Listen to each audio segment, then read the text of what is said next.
দীপ্ত সংবাদে আপনাদের সঙ্গে আছি আমি ফৌজিয়া নওশিন। বিশৃঙ্খলাকারীদের ধরতে সারা দেশে চলছে অপারেশন ডেভিল হান্ট। স্বরাষ্ট্র মন্ত্রণালয় গতকাল এই অভিযান ঘোষণা করেছে।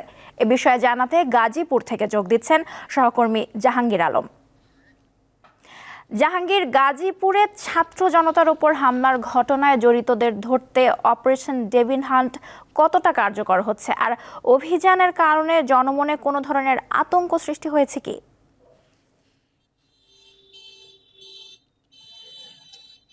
জি নওশিন, আপনি জানেন যে গাজীপুরে গত রাতের আগের রাতে আসলে মুক্তিযোদ্ধা বিষয়ক মন্ত্রীর বাসায় যে হামলা হয়েছিল ছাত্র জনতার উপর, সেই হামলার প্রেক্ষিতে স্বরাষ্ট্র মন্ত্রণালয় থেকে আসলে ঘোষণা করা হয় অপারেশন ডেভিল হান্ট। এই উপলক্ষে কিন্তু গতকালকেই আসলে গাজীপুর মেট্রোপলিটন পুলিশের পক্ষ থেকে 16 জনকে গ্রেপ্তার করা হয় এবং রাতেও সারা জেলায় আসলে এই ডেভিল হান্ট চলমান রয়েছে। এবং আমরা জানতে পেরেছি যে জেলা পুলিশের পক্ষ থেকে যে থানা রয়েছে সেখান থেকে আসলে 40 জনকে গ্রেপ্তার করা হয়েছে এবং তিনি গাজীপুরের পুলিশ সুপার জানিয়েছেন যে এই অপারেশন ডেভিল হান্ট এর অংশ হিসেবে তাদের গ্রেপ্তার করা হয়েছে। পাশাপাশি আমরা জেএমপি মেট্রোপলিটনের জেএমপির কার্যালয়ে যোগাযোগ করার চেষ্টা করেছি, কিন্তু ওই 16 জনের পরে আসলে কাউকে গ্রেপ্তার করা হয়েছে কিনা সকাল 10টা পর্যন্ত আসলে কোনো ধরনের আমাদের নিশ্চিত করা হয়নি। তবে আমরা দেখেছি সেনাবাহিনী, র্যাব এবং পুলিশের টিম বিভিন্ন স্থানে অভিযান চালিয়েছে। এই গ্রেপ্তারের কারণে কিন্তু জনমনে অনেকটা স্বস্তি পেরেছে। তবে যারা স্থানীয় আওয়ামী লীগের বা যুবলীগের নেতাকর্মীরা ছিল তাদের মধ্যে অনেকটা আতঙ্ক বিরাজ করছে যে কারো মিথ্যা মামলা দিয়ে বা অন্য কোনো মামলা দিয়ে হয়রানি করা হবে কিনা, এ নিয়ে কিছুটা বিভ্রান্তি রয়েছে। তবে জনমনে অনেকটা স্বস্তি রয়েছে। নওশিন, গাজীপুর থেকে জানাচ্ছিলেন সহকর্মী জাহাঙ্গীর আলম। অপারেশন ডেভিল হান্টের বিষয়ে জানাতে এবার ময়মনসিংহ থেকে যোগ দিচ্ছেন সহকর্মী Mahmudul Hasan. Mahmudul, operation devil hunt ঘোষণার পর ময়মনসিংহের সার্বিক অবস্থা এখন কেমন দেখছেন? নওশিন, অপারেশন ডেভিল হান্ট গতকালকে ঘোষণা হওয়ার পর থেকে আজকে পর্যন্ত আমি জেলা পুলিশের সাথে বেশ কয়েকবার কথা বলেছি। তারা যেটি বলছেন যে অপারেশন ডেভিল হান্টের যে কার্যক্রম সেটি তারা একটি পরিকল্পনার মাধ্যমে একটি কৌশল অবলম্বন করে তারা কাজ শুরু করবেন। তবে পুলিশের যে নিয়মিত অভিযান সেটি কিন্তু অব্যাহত রয়েছে। গত রাতে অভিযান চালিয়ে ময়মনসিংহ কোতোয়ালি মডেল থানা আওয়ামী লীগের সাবেক সিটি কর্পোরেশনের সাবেক কাউন্সিলর সহ চারজন এবং অন্যান্য মামলার যে ওয়ারেন্টভুক্ত আসামি রয়েছে মোট 21 জনকে গ্রেপ্তার করেছেন। অর্থাৎ এই অভিযানটি কিন্তু তাদের নিয়মিত অভিযান বলে আমাদেরকে জানিয়েছেন। প্রতিদিনই সেটি তারা পরিচালনা করছেন। আরেকটি বিষয় আপনাকে জানিয়ে রাখি, 5ই আগস্টের পর থেকে ময়মনসিংহের মোট 14টি থানা রয়েছে। 14টি থানায় 51টি মামলা হয়েছে এবং এ পর্যন্ত প্রায় 450-এরও বেশি আওয়ামী লীগের এবং অঙ্গ সহযোগী সংগঠনের নেতাকর্মীকে গ্রেপ্তার করেছে পুলিশ। এছাড়া আরেকটি বিষয় হচ্ছে যে ময়মনসিংহে যে রাজনৈতিক যে অস্থিরতা সেটি কিন্তু তেমনভাবে নেই। আমরা কোথাও এখন পর্যন্ত দেখিনি যে আওয়ামী লীগ বা তাদের অঙ্গ সহযোগী সংগঠনের নেতাকর্মীরা কোথাও কোনো ধরনের মিছিল বা কোনো ধরনের কর্মসূচি পালন করেছে। কিন্তু বিএনপির পক্ষ থেকে এবং বৈষম্য বিরোধী ছাত্র আন্দোলনের পক্ষ থেকে কিন্তু প্রায় প্রতিদিনই কোনো না কোনো কর্মসূচি থাকছে। আমরা দেখছি যে তারা বিভিন্ন ধরনের প্রতিবাদ মিছিল বা বিক্ষোভ মিছিল সেটি করছেন। তবে সার্বিকভাবে যদি বলা যায় যে ময়মনসিংহের আইন শৃঙ্খলা পরিস্থিতি সেটি কিন্তু অনেকটা অন্য যে কোনো জেলার তুলনায় স্বাভাবিক রয়েছে। এই ছিল আমার কাছে ময়মনসিংহের সর্বশেষ। ময়মনসিংহ থেকে জানাচ্ছিলেন সহকর্মী মাহমুদুল হাসান। জাহাঙ্গীরনগর বিশ্ববিদ্যালয়ে 2024-25 শিক্ষাবর্ষে স্নাতক প্রথম বর্ষে ভর্তি পরীক্ষা আজ শুরু হয়েছে, চলবে 17 ফেব্রুয়ারি পর্যন্ত। বিশ্ববিদ্যালয়ের প্রশাসন জানায় এবছর 7টি ইউনিটে 1814টি আসনের বিপরীতে মোট আবেদন জমা পড়েছে 2,62,490টি। সেই হিসাবে এবার প্রতিটি আসনের বিপরীতে লড়বেন প্রায় 145 জন শিক্ষার্থী। প্রতিবারের মতো এবারও জাহাঙ্গীরনগর বিশ্ববিদ্যালয়ে ইউনিট ভিত্তিক ভর্তি পরীক্ষা হবে। আজ প্রথম দিনে 5 শিফটে ডি ইউনিটে আবেদনকারী ছাত্রীদের ভর্তি পরীক্ষা হবে এবং আগামীকাল একই ইউনিটের ছাত্রদের ভর্তি পরীক্ষা প্রথম 4 শিফটে এবং পঞ্চম শিফটে IBA-JU এর ছাত্রছাত্রীদের ভর্তি পরীক্ষা হবে।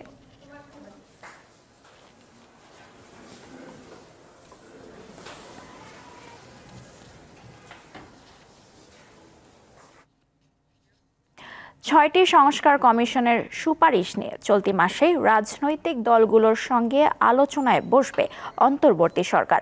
গতকাল কমিশনগুলোর পূর্ণাঙ্গ প্রতিবেদন ওয়েবসাইটে প্রকাশ উপলক্ষে সংবাদ ব্রিফিংয়ে একথা জানান আইন উপদেষ্টা আসিফ নজরুল। বলেন, অযথা সময় ক্ষেপণ করে সরকারে থাকার ইচ্ছে তাদের নেই। রাজনৈতিক ঐক্যমতের ভিত্তিতে জরুরি সংস্কার শেষে দ্রুত নির্বাচন দেওয়া হবে। সংবিধান, নির্বাচন ব্যবস্থা, পুলিশ, দুর্নীতি দমন কমিশন, জনপ্রশাসন ও বিচার বিভাগ সংস্কারের লক্ষ্যে গঠিত 6টি কমিশনের পূর্ণাঙ্গ প্রতিবেদন শনিবার বিকেলে ওয়েবসাইটে দেওয়া হয়। এ নিয়ে রাজধানীর ফরেন সার্ভিস একাডেমিতে প্রধান উপদেষ্টার প্রেস উইং ব্রিফিং এর আয়োজন করে। এতে কথা বলেন আইন উপদেষ্টা। জানান, মন্ত্রিপরিষদ বিভাগের ওয়েবসাইটে প্রায় 2000 পৃষ্ঠার এসব প্রতিবেদন প্রকাশিত হয়েছে। জেলা প্রশাসককে জেলা কমিশনার হিসাবে অভিহিত করার কথা বলেছেন। উপজেলা নির্বাহী অফিসার পরিচিত হবে উপজেলা কমিশনার হিসাবে। তারপরে পুলিশদের মানবাধিকার ট্রেনিং দেওয়ার কথা বলেছেন। কিছু সংস্কার এরই মধ্যে চলমান উল্লেখ করে মোটা দাগে সংবিধান ও নির্বাচন ব্যবস্থা সংস্কারে রাজনৈতিক দলগুলোর সঙ্গে আলোচনার উপর গুরুত্ব আরোপ করেন আইন উপদেষ্টা। কারণ ওনারা সংবিধান সংশোধন সংক্রান্ত যেই সমস্ত প্রস্তাব দিয়েছেন, প্রত্যেকটা প্রস্তাব রাজনৈতিক দলের সাথে ঐক্যমতের ভিত্তিতে এটাকে গ্রহণ করা হবে কি হবে না সেই ডিসিশন নেওয়া হবে। আমরা রাজনৈতিক দলগুলোর সাথে ফেব্রুয়ারির সেকেন্ড উইকের মধ্যে আলোচনা করতে, ফেব্রুয়ারির মাঝামাঝির মধ্যে আলোচনা করতে আগ্রহী। অন্তর্বর্তী সরকার দীর্ঘদিন ক্ষমতায় থাকতে চায় না বলে উল্লেখ করেন এই উপদেষ্টা। রাজনৈতিক দলগুলো যে দ্রুত নির্বাচন চান সেটা আমি মনে করি এটা বলার অধিকার অবশ্যই ওনাদের আছে। যে এই সংস্কারগুলো করা হচ্ছে আমাদের ক্ষমতায় থাকা দীর্ঘায়িত করার জন্য না। এই সরকারের অযথা এই সময় ক্ষেপণ করা সরকারের থেকে থাকার বিন্দুমাত্র ইচ্ছা নাই। আমরা অবাধ সুষ্ঠু নির্বাচন নিশ্চিত করার জন্য ফান্ডামেন্টাল রাষ্ট্র মেরামতের ফান্ডামেন্টাল শর্ত পূরণ করার জন্য রাজনৈতিক ঐক্যমতের ভিত্তিতে যেই সংস্কারগুলো অতি জরুরি সেগুলি করার সাথে সাথে নির্বাচন প্রক্রিয়ার মাধ্যমে আমরা চলে যেতে চাই। জুলাই ঘোষণাপত্র নিয়ে এক প্রশ্নের জবাবে আইন উপদেষ্টা বলেন, এটি বাস্তবায়ন করতে রাজনৈতিক দলগুলোর বিশেষ ভূমিকা দরকার। আনোয়ার হোসেন, দীপ্ত সংবাদ, ঢাকা। রাজধানীর ধানমন্ডিতে শফিউদ্দিন শিল্পালয়ে শিল্পী নাজমুন নাহার রহমানের 5 দিন ব্যাপী একক চিত্র প্রদর্শনী চলছে। শনিবার বিকেলে এর উদ্বোধন করা হয়। এ চিত্র প্রদর্শনীতে সম্মানিত অতিথি হিসেবে উপস্থিত ছিলেন চিত্রশিল্পী অধ্যাপক সৈয়দ আবুল বারাক আলভী, শিল্পী অধ্যাপক মোস্তাফিজুল হক ও জাতীয় প্রেস ক্লাবের সাধারণ সম্পাদক চিত্র সমালোচক আয়ুব ভুইয়া। অতিথিরা ফিতা কেটে প্রদর্শনীর উদ্বোধন করেন। এতে 28টি শিল্পকর্ম স্থান পেয়েছে।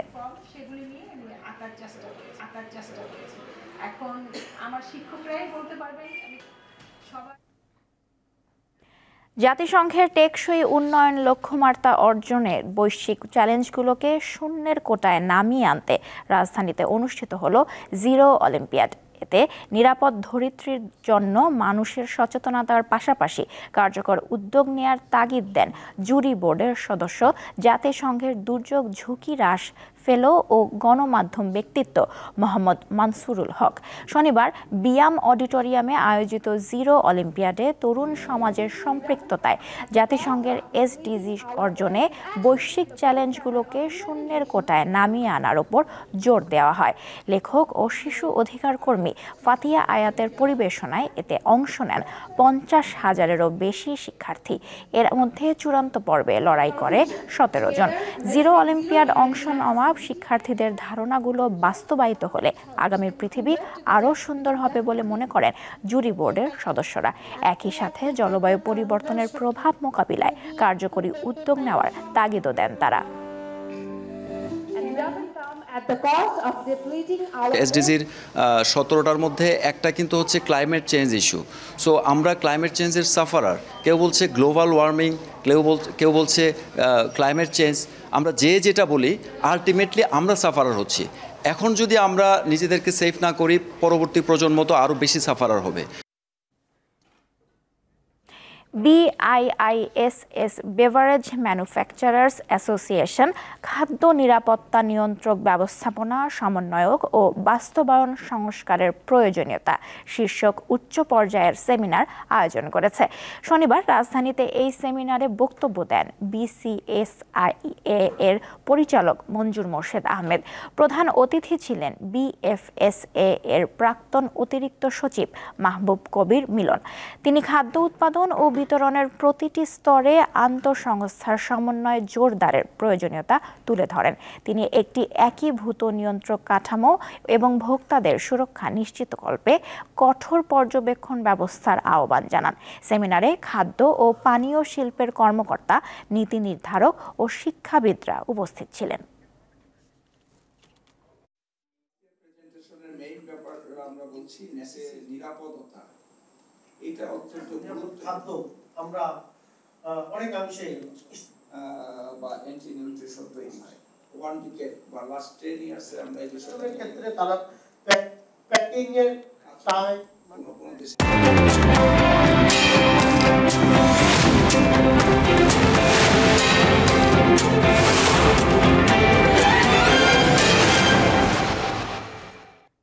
এবারে জানাবো এক নজরে দৈনিক পত্রিকার শিরোনামগুলো। শুরুতেই আছে দৈনিক ইত্তেফাক। তাদের প্রধান শিরোনাম সারা দেশে অপারেশন ডেভিল হান্ট শুরু। এছাড়া তাদের আরও একটি শিরোনাম কিছু সুপারিশ এই সরকারই বাস্তবায়ন করবে, কিছু বিষয়ে এ মাসেই সংলাপ। আশু করণীয় বিষয়গুলোর 50% এক মাসের মধ্যে করে ফেলা হবে জানিয়েছেন আসিফ নজরুল। এরপর আছে দৈনিক প্রথম আলো। তাদের প্রধান শিরোনাম দলগুলোর সঙ্গে আলোচনা শুরু হতে পারে এ মাসের মাঝামাঝি। 6টি সংস্কার কমিশনের পূর্ণাঙ্গ প্রতিবেদন প্রকাশ করেছে অন্তর্বর্তী সরকার। এছাড়াও তাদের আরও একটি শিরোনাম দিনভর বিক্ষোভ, ক্ষমা চাইল পুলিশ, সন্ধ্যায় ছাত্র গুলিবিদ্ধ। উত্তপ্ত গাজীপুর। শুক্রবার রাতে সাবেক মন্ত্রীর বাড়িতে শিক্ষার্থীদের ওপর হামলা, মারধর, প্রতিবাদে বিক্ষোভ সমাবেশ। এরপর আছে দৈনিক সমকাল। তাদের প্রধান শিরোনাম বৈষম্য বিরোধী বিক্ষোভে দিনভর উত্তাল গাজীপুর। জেলা প্রশাসক কার্যালয়ের সামনে গুলি, আহত 1। হামলায় আহত 7 জনের মাথায় গুরুতর জখম। এছাড়াও তাদের আরেকটি শিরোনাম সাউথ ইস্ট ব্যাংকের কারসাজিতে খেলাপি হয়েও এমপি। এরপর আমার হাতে আছে দৈনিক যুগান্তর। তাদের প্রধান শিরোনাম জড়ো হচ্ছে আওয়ামী সন্ত্রাসীরা, ছাত্র জনতার উপর সশস্ত্র হামলা, উত্তাল গাজীপুর। এছাড়াও তাদের আরও একটি শিরোনাম জরুরি সংস্কার শেষ করেই নির্বাচনে যাবে সরকার। রাজধানীর ফরেন সার্ভিস একাডেমিতে শনিবার প্রেস ব্রিফিংয়ে এই মন্তব্য করেন আইন উপদেষ্টা আসিফ নজরুল। এরপর আমার হাতে আছে দৈনিক কালের কণ্ঠ। তাদের প্রধান শিরোনাম ফ্যাসিবাদের বীজ 72-এর সংবিধানে 6 সংস্কার কমিশনের পূর্ণাঙ্গ প্রতিবেদন প্রকাশ। এছাড়াও অপারেশন ডেভিল হান্ট শুরু, হাতিয়ায় 3, শেরপুরে 2 জন আটক। সারা দেশে যৌথ বাহিনীর 3 লাখেরও বেশি সদস্য অভিযানে নেমেছেন। দেখে নিলাম আজকের দৈনিক পত্রিকার শিরোনামগুলো। শেষ করছি দীপ্ত সংবাদ। আমাদের পরবর্তী আয়োজন দুপুর 12টায় দেখার আমন্ত্রণ রইল। এছাড়াও দেশ বিদেশের নানা তথ্য জানতে চোখ রাখুন দীপ্ত টিভির ডিজিটাল প্ল্যাটফর্মগুলোতে। ধন্যবাদ সবাইকে।